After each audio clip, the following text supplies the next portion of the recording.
Di ba? Parang gumanda na ang angat kabila. Gumaan.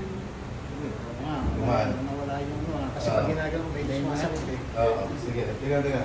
Kasi Pwede nang mali pa. Pwede. Relax lang.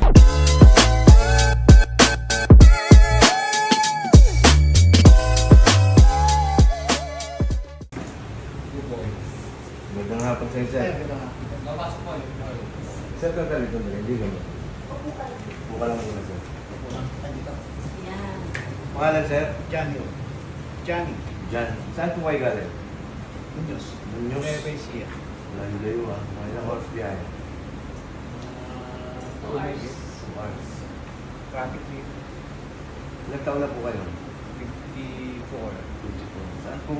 Ano pong parte ng katawan ng Isa po yung ito, talo na ito.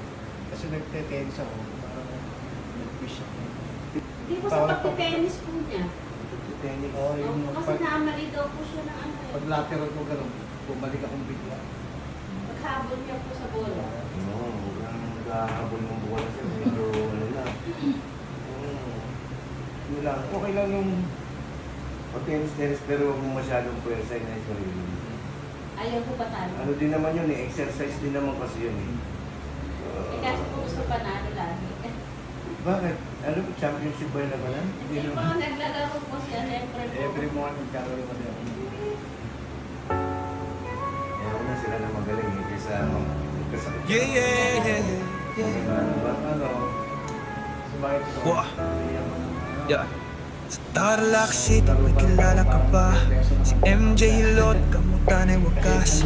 Sa hapdi ng katawan, siya ay sandalan. Sa haplos ng paladunas ay matatagpuan. Frozen shoulder, stiff neck o rayuma. Dislocate na puto. Dito na sumasakit ang balakang. Tuhod o baywang.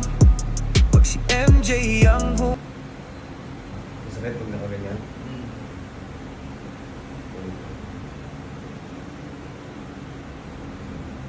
Napabuka ka ka nung bumagsak ka? Napanood ako. Napanood. Oo. Relax lang po.